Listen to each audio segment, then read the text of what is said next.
de retour sur le plateau d'Éclair FM. Non, toujours on rigole sur ce plateau. Je vous le promets, l'émission est mieux en off. Mais un jour, on va filmer, on va vous donner le bêtisier. Enfin, c'est KNF tous les jours, midi, 18h, 23h, toujours sur Éclair TV, la chaîne 23 de votre satellite. C'est l'heure de parler musique, de restauration de vinyle, de production, de beatmaker. Il est avec moi sur le plateau de KNF. J'ai l'honneur de recevoir Denis Chien. Qu'a nous fait? Yes, ça va ou quoi? Tu me fais rire dans l'introduction. Désolé. Les gens ils vont se dire, mais qu'est-ce qui se passe? On s'ennuie tout le temps, c'est infernal. C'est infernal, on n'arrête pas d'être sérieux. En tout cas, ça fait plaisir de te recevoir. Ça fait 3 ans que tu es en Guadeloupe, que tu es en train de travailler sur les vinyles de Papa Debs. Ouais, mais on va en parler tranquillement. Tranquille. Tu as énormément de casquettes, oui. Tu es DJ, producteur, beatmaker et donc restaurateur de vinyle. Par quoi as-tu commencé? Alors en fait, réellement, j'ai commencé par du beatmaking. Ouais. J'étais fan de, comme j'étais technicien du spectacle dans une autre vie, j'étais vraiment fan de tout ce qui est machine, tu vois, la machinerie, tous les petits trucs, les petits micros, les câbles, tout ça. Ouais. Donc j'ai acheté une MPC, Akai, que tous les beatmakers connaissent évidemment. Et du coup, c'est un sampler, quoi. Donc voilà, j'ai commencé par ça, faire mes beats. Ok. Ensuite, j'ai commencé à travailler avec des gens, parce que je ne suis pas chanteur, je ne suis pas guitariste, mais je me disais, bon, le beatmaking a ses limites, parce que moi-même, je suis batteur, percussionniste. Ouais. Donc je me disais, bon, les boucles et tout ça, c'est bien, mais ça manque un peu de vie. Donc j'ai commencé à inviter des gens à faire des featuring sur mes tracks. Ok. Des jazzman, comme des chanteurs de funk. Comme et tu étais où? Tu étais en France, tu es à Paris, dans le sud, à Marseille? Ouais, à cette époque-là, j'étais à Marseille. Ok. C'était juste avant que je parte au Portugal. L'une des plus belles villes de France. La plus belle ville de France, que ce soit bien clair. T'as vu, je voulais vexer personne en France, mais bon, ok.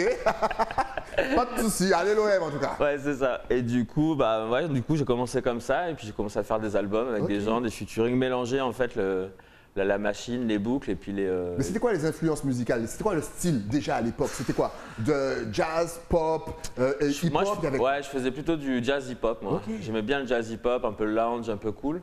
Mais je balançais des grosses basses, un peu dub, reggae dedans, tu vois, donc c'était vraiment un gros mix. Ouais. Et à chaque fois que je faisais des lives, je faisais vraiment comme les gars qui ont des sons de système. J'avais une grosse mixette et j'envoyais tout le monde et je pouvais dubber tout le monde. C'est-à-dire que le guitariste pouvait jouer avec son casque.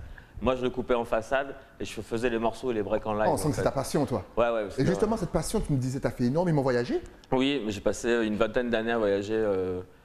Alors au début, c'était pour après aller prendre la percussion, parce que j'étais percussionniste. Donc j'ai fait beaucoup de djembé, doum-doum, balafon. Donc ici, tu es tombé amoureux du gros cas? Ouais, ça c'était sûr. Ouais, ça c'était sûr. Ça c'était sûr. Je connaissais déjà pas mal de disques avant de venir. Donc les morceaux, tout ça, je connais pas encore bien les rythmes, mais j'étais sûr que oui, forcément, j'allais tomber. Ça allait matcher. Quel est le pays justement que tu as le plus marqué? Le Brésil. Le Brésil? Il y a quoi de particulier là-bas justement? Il y a déjà une mixité de gens et de races humaines qui est impressionnante. Tu peux aller au nord du Brésil, tu vas voir des Brésiliens qui sont asiatiques et complètement blonds. Ouais. Tu vas descendre dans le nord, ils sont complètement africains, ils sont super noirs, les cheveux vraiment crépus, c'est des quinfs quoi. Et puis entre les deux, c'est tout le temps un mélange des deux. Du coup, il y a une mixité vraiment qui est des genres qui est folle. Il y a de l'art de partout. C'est São Paulo, c'est 90% de la ville est entièrement peinte. Donc c'est une exposition à échelle, tu vois, démesurée, c'est complètement fou. Et les gens là-bas, ils marchent pas, ils dansent. Il n'y a pas de musique, mais tout le monde est dans la rue comme ça. En train de marchander un chant. Ok, d'accord. Voilà, et tu dis, c'est pas beau. Et en fait, il y a du son partout, tout le temps. C'est vraiment la danse. C'est pas forcément la fête, dans le sens, tu vois, on boit, on se met, tu vois, on se met… C'est la cadavre. Ouais, c'est la fête dans la tête des gens, tu vois, tout le monde est toujours… C'est la vie, c'est qu'on aime la vie. Et on sent que toi, tu aimes l'humain. Tu aimes beaucoup donc, tout ce qui est art, musique et compagnie, mais que l'humain, tu peux pas séparer les deux. Ah non, c'est impossible. Même si je pense que toi, si tu arrives quelque part, même si la musique est bonne, mais que l'humain il est dégueulasse, tu vas partir. Ouais, je me casse. Ouais. Ok, c'est excellent. Je pense que c'est vraiment c'est ce qui nous sauvera, entre guillemets. Puis, moi, j'ai beaucoup voyagé, je sais que je me suis jamais pris la tête à me dire, ah, je vais arriver là, qu'est-ce qui va se passer, tati, les gens… Le mieux, c'est de ne pas avoir d'a priori. En fait, tu vois, tu as ton sac à dos, tu traces et puis comme on en parlait tout à l'heure, quand c'est ta passion qui t'anime, en fait, l'endroit où tu es, c'est pas que tu t'en fous, mais tu portes moins attention aux petits détails qui pourraient te freiner en fait. Tout à fait. Tout ce que tu veux, c'est la recherche du son ou de la peinture, ou enfin, quelle que soit ta passion, quoi. Et tu as fait aussi, tu es passé en Afrique? Ah ouais, j'ai fait beaucoup d'Afrique. J'ai vécu, j'y suis allé pendant plusieurs années, à chaque fois 3 mois, 6 mois, 4 mois, 5 mois. Donc là encore, qu'est-ce qui te plaisait? L'humain, la musique? Ouais, l'Afrique. Dis-nous tout. L'Afrique, ce qui me plaisait, c'était le côté vraiment roots déjà. De voir, tu vois, la première fois que je suis allé, j'avais 21 ans. quand je suis arrivé dans les villages, je voyais que les gens, ils fabriquaient des chaises longues, mais tu vois, comme chez tes grands-parents, avec les poignets qui se soulèvent, avec le dossier qui fait comme ça, mais tout est en branche, en brindille. Ouais. Tu vois, y a pas, toi tu la connais, la chaise en mousse avec le truc. Exactement, amélioré. Et là tu vois la même, et tout fait en brindille, mais super bien fait. Et, tout. Et là tu te dis, mais en fait, les gars, c'est trop fort. Avec rien, ils font tout, tu vois. Ils font tout. Donc l'Afrique, c'est soit super top ou soit super bad. Il n'y a pas de juste milieu. Ok, d'accord. Quand c'est trash, c'est vraiment trash. D'accord. Donc t'en prends quand même plein la gueule quand t'es jeune. Donc je pense que moi, ça a vraiment. T'avais quel âge quand tu as 21 ans la première fois. Ah ouais, t'as voyagé tôt, vite. Ouais. Ok, très tôt. Bah, je bossais en fait, tu vois, donc j'avais des sous. Comme à l'époque j'étais intermittent du spectacle, je pouvais me taper entre 4 et 6 mois de voyage par an. Exact. Bon, après je rentrais en métropole, je bossais. Tu bossais, puis après tu as fait 6 mois pour. Voilà, c'était la belle vie à l'époque. Ouais. On connaît le système. Tu bosses pendant 6 mois, après tu as quelques mois de libre, tu peux faire ce que tu veux. Et puis boum, après tu retournes faire tes heures et compagnie. C'est ça. Ah, excellent. Donc du coup je faisais ça et à l'époque j'étais percussionniste. Ok. Donc j'ai travaillé au Burkina Faso, en Guinée-Conakry. J'étais aussi au Cameroun. Et quand j'étais au Burkina, en fait, je suis parti en brousse avec un ami. Ouais. Donc j'étais au Mali, mais tu vois, dans la brousse. Donc pour moi, ça changeait rien. En fait, c'était le même pays. Mais les gens me disaient, ah, t'as vu, on est au Mali. Donc c'était pas les mêmes cultures, c'était pas. T'as vu le changement? Ouais. Oui. Non. Bah, à part les tambours et le dialecte qu'on parlait, le reste, la vie, c'était la même, quoi. Et puis on a été un peu côté Côte d'Ivoire aussi, mais toujours en brousse. Ok. Donc c'était vraiment top. C'était vraiment le Burkina Faso, c'est vraiment le pays qui m'a marqué, quoi. C'était déjà mon premier voyage, tu vois. Et là-bas, la musique, elle est, même si on joue avec des tambours, elle est super moderne. Okay. Eux, ils sont toujours en train de réactualiser leur rythmique. Et ils jouent de plus en plus vite, ils mixent avec plein de choses, ils mixent les danses. Ils prennent en fait la tradition et ils amènent du moderne à l'intérieur. C'est excellent. Alors justement, est-ce qu'on le fait aujourd'hui? Parce que tu travailles donc avec Ricodeps. Parce que souvent, je reçois aussi des jeunes qui aiment mélanger les styles, la culture avec le milieu urbain. Est-ce que tu vois qu'on prend un petit peu le même chemin ici en Guadeloupe? Ouais, je pense que c'est quelque chose qui est en train d'arriver. Ouais. Parce que moi, je sais que quand je suis arrivé ici, je me suis tout de suite rendu compte de la richesse culturelle musicale. Je parle pas du zouk, tout le monde me dit à chaque fois le zouk. Je dis non, mais avant le zouk, il y a quand même 50 ans d'histoire qui sont complètement tarés. Moi, par exemple, je suis plus fan de quadrilles, de tout ce qui est begin, de rampa, de cadence lipso, de calypso. Ok. Je veux dire, il y a tout ça avant le zouk. Tu vois, on connaît le zouk parce que le zouk a explosé. Ouais. Je vais même dire quelque chose qui va choquer certaines personnes. Ici, le zouk, tout le monde parle du zouk, mais en métropole, par exemple, ou ailleurs en Europe, etc., les gens disent « Ah, le zouk !» Parce qu'en fait, moi, par exemple, à Marseille, quand il y avait la période du zouk ici, on était inondés de zouk là-bas et on n'avait pas forcément les bons. Ok. Tu vois ce que je veux dire? Ah, donc vous avez été saturé, c'est bon, le zouk, tu vois, genre… On en a eu trop et pas forcément les meilleurs. Voilà. Ok, je vois. Du coup, c'est pas forcément ce qui représente la Guadeloupe à l'étranger. D'accord. Les gens pensent que oui, mais il y a des pays où, par exemple, comme la métropole, en tout cas dans le sud de la métropole, c'est genre le zouk, c'est bon, tu vois. C'est comme le soukous en Afrique. Ouais. Tout le monde se dit, ah, le soukous, c'est de Laval. Moi, j'adore le soukous. Donc, dans le sud, il faut leur donner la quadrille, boléro, gros cas. Faut envoyer à Kyo et Voukoum là-bas. Là, ils vont se dire, ah ouais, ça, c'est la Guadeloupe. Voilà, c'est ça. C'est Will Guada. Non, mais tu vois ce que je veux dire. Le zouk, donnez-nous le zouk des années. Tu vois, à l'époque où ça bougeait, où il y avait de la rythmique. C'est ça que vous aimez, en fait. Ouais, oui, voilà, c'est ça. C'est ça, vous n'aimez pas le zouk love. Non. Le carreau, vous n'aimez pas ça. C'est pas trop le truc. C'est parce qu'en fait, là-bas, ils ne savent pas danser. Non, fallait pas toucher au zouk. Il y en a un qui va prendre l'avion avec moi, ça va te faire tout drôle. Je te jure. Mais on vous aime, je dis n'importe quoi. Non, vous ne savez pas danser. En tout cas, tu es ici. Tu es ici, donc, et tu fais un autre travail parce que tu as encore une autre casquette. Donc, tu es restaurateur de vinyle. Oui. Comment as-tu appris ça? C'est en Afrique que tu as appris ça? Même pas, non. En fait, le truc, c'est que quand je voyageais, j'achetais des disques. Et du coup, des fois, tu achètes des disques, tu vois qu'ils sont pas en bon état. Ouais. Donc, je sais même plus vraiment comment j'ai commencé, mais je travaillais pour un autre label à l'époque. Et je faisais des compilations pour eux. Donc, c'était moi l'homme de terrain. J'allais chercher les vinyles, etc. sur le terrain. Et du coup, on a commencé à acheter une machine qui clean un aspirateur statique. Et puis j'ai commencé à… tu sais, moi, comme j'ai toujours été manuel, mon premier travail, c'est tailleur de pierre. Ok. Donc toi, dès qu'il faut utiliser les mains, tu es dedans. Voilà, j'ai toujours été manuel, j'aime ça, tu vois. Je trouve que le vinyle, c'est un côté manuel, justement, même quand tu fabriques, quand tu joues avec des vinyles, tu t'as une matière, tu vois, entre les mains. D'accord. Du coup, j'ai commencé à me dire, bon, bah ok, de toute façon, le vinyle, c'est pressé, c'est pas gravé. Ouais. Donc en fait, même quand c'est rayé, tu peux récupérer la rayure si c'est pas rayé à coups de hache, évidemment. C'est fou, mais là tu m'apprends énormément de choses. Tu peux récupérer. Ouais, tu peux dévoiler un vinyle. Mais il faut quand même un matos spécial. Non, il faut une aiguille à coudre. On peut prendre n'importe quelle aiguille à coudre. Tu prends une aiguille à coudre, après il faut chauffer le vinyle, il faut à une certaine température. Ah, tu vois. Il faut pas trop qu'il soit chaud. Quelles sont les étapes justement de restauration de vinyle? Alors ça dépend. Alors déjà, quand le vinyle est très sale, il faut le nettoyer. Tu peux le nettoyer 30 fois dans une journée, tu vois, des fois ça arrive. Après, s'il est légèrement voilé, moi j'ai inventé une petite presse chez moi, c'est 2 carrés en bois comme ça, avec 4 vis avec des écrous de chaque côté, avec de la mousse à l'intérieur, puis je le mets dedans et puis je le presse au fur et à mesure, puis tu le laisses. Et en fait, comme c'est un vinyle, voilà, au bout d'un moment, ça se reforme. C'est fou ça. Vous voyez, moi, si vous me demandez comment nettoyer un vinyle, moi je vous dis, je prends une lingette, je nettoie. Avec le scotch et c'est parti. Avec le scotch avec le côté vert. Avec le côté, je comprends pas, ça marche plus. Ça marche pas, là, ça marche plus. Mais justement, on n'est pas, vous n'êtes pas nombreux à faire ce métier, je dirais même dans le monde, pas seulement en Guadeloupe. Non, en plus, c'est même pas. Enfin, comment dire, il n'y a pas d'école pour ça, il n'y a rien du tout. C'est vraiment un truc de passionné, tu vois. Je crois il y a plusieurs studios de restauration de vinyle qui existent sur Internet, mais il y en a beaucoup, c'est des machines.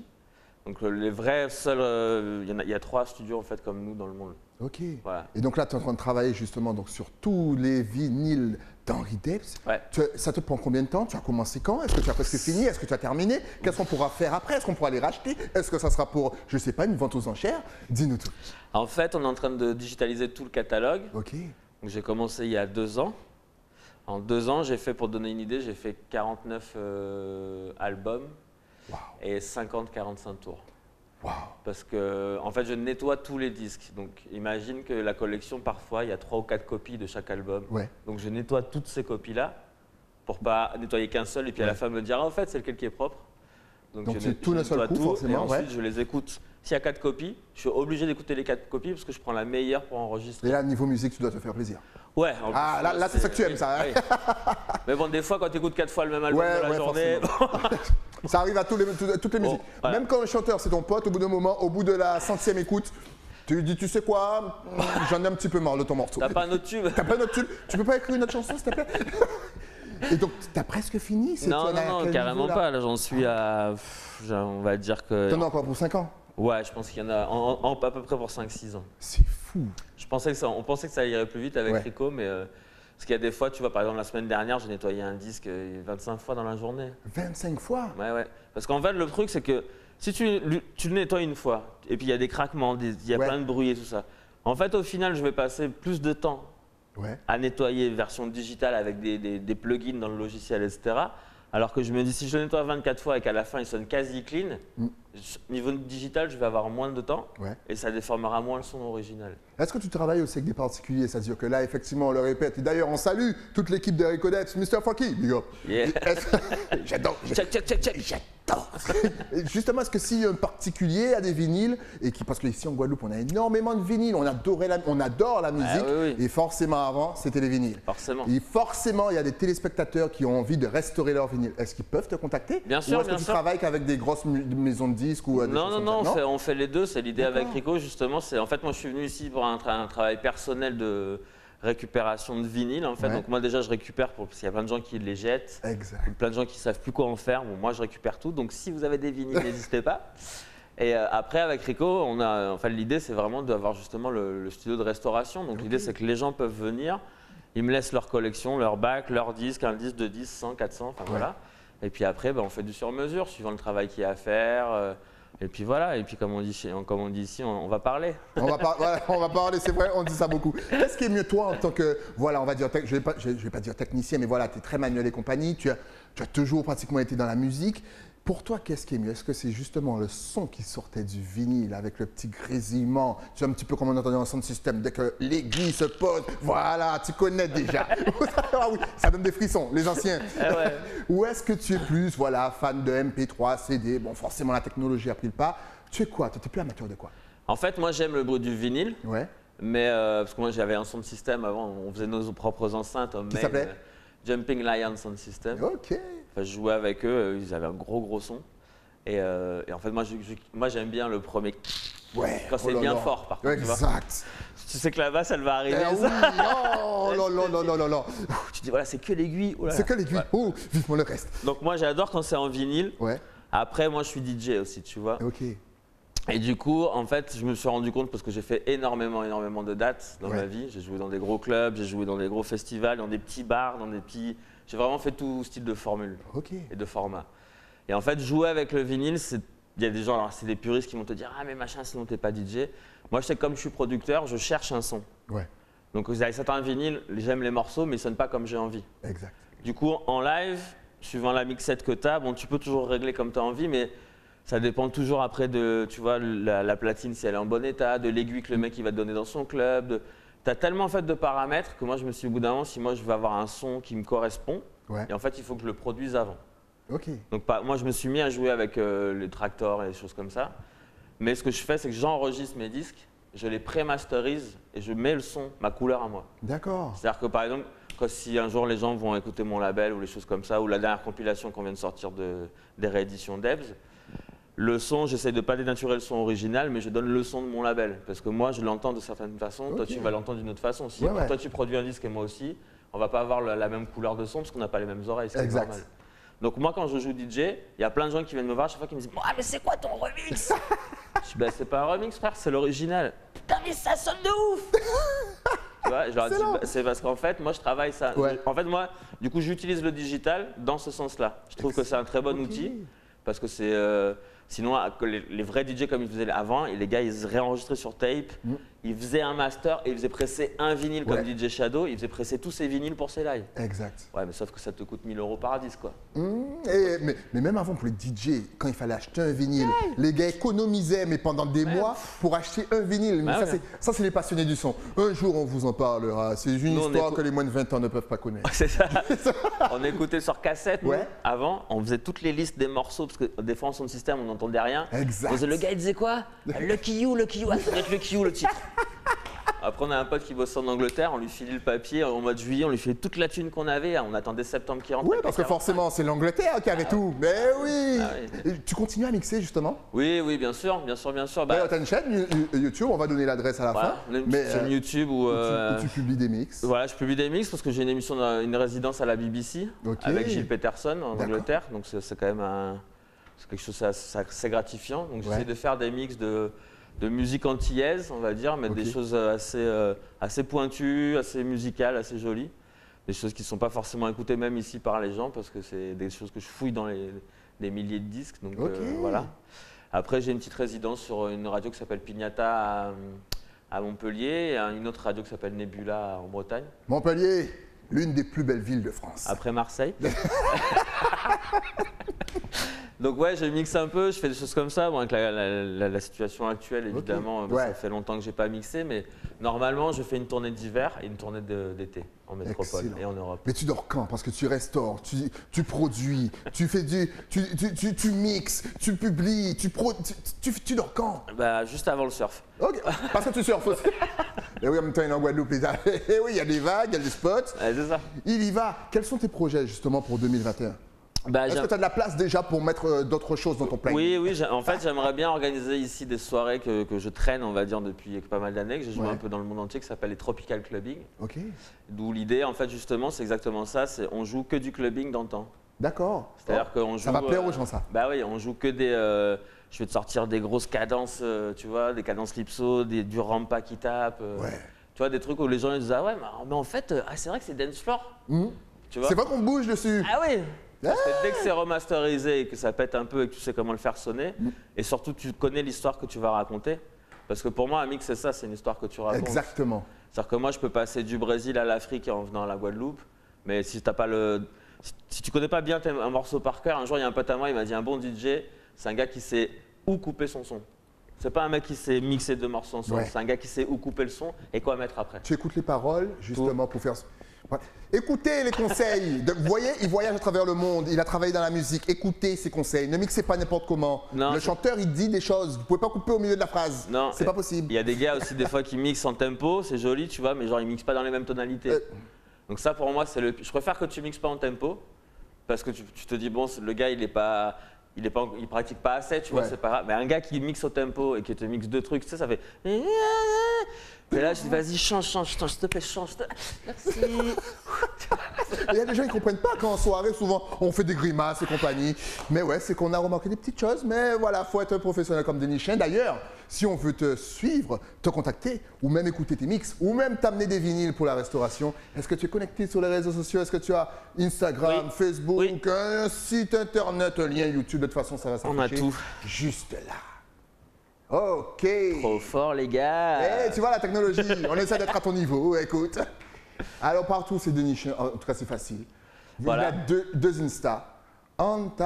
Atangana, voilà, c'est important pour la petite anecdote, parce que ça vient d'Afrique. C'est ça, Atangana. Et est-ce que tu peux donc nous donner la définition? Oui, Atangana, ça veut dire le blanc qui marche. Parce que quand j'étais en Afrique, j'allais partout, chercher des disques partout. J'étais surtout dans les quartiers où il ne fallait pas aller. Voilà. Tout le monde me disait, non, là-bas, faut pas rentrer. Ok, merci. Bouf, ok, merci, j'y vais. Il arrive, bon, les gars, il faut faire du son. Du coup, j'arrivais avec des packs de bière et puis on tchatchait avec les vieux, on récupérait les vinyles. Enfin voilà, du coup, on m'a appelé à Tangana quand j'étais au Cameroun. T'inquiète, on va garder ce nom-là. On vous rappelle bien sûr que l'abus d'alcool est dangereux pour la santé. Évidemment. À consommer avec modération. Mais en tout cas, n'hésitez pas à aller sur son YouTube.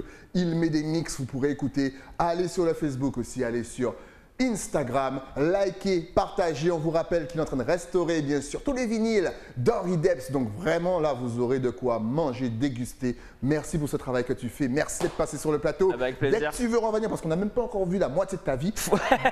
Si tu veux revenir et qu'on parle musique technique, tu repasses, tu seras le bienvenu. Avec grand plaisir, franchement. Franchement, merci à toi et bon courage encore pour le travail parce qu'encore une fois, waouh, c'est du boulot. Il y en a. Nous, on se retrouve bien entendu avec un nouvel invité, mais ça après quoi? Après la pub. À tout de suite.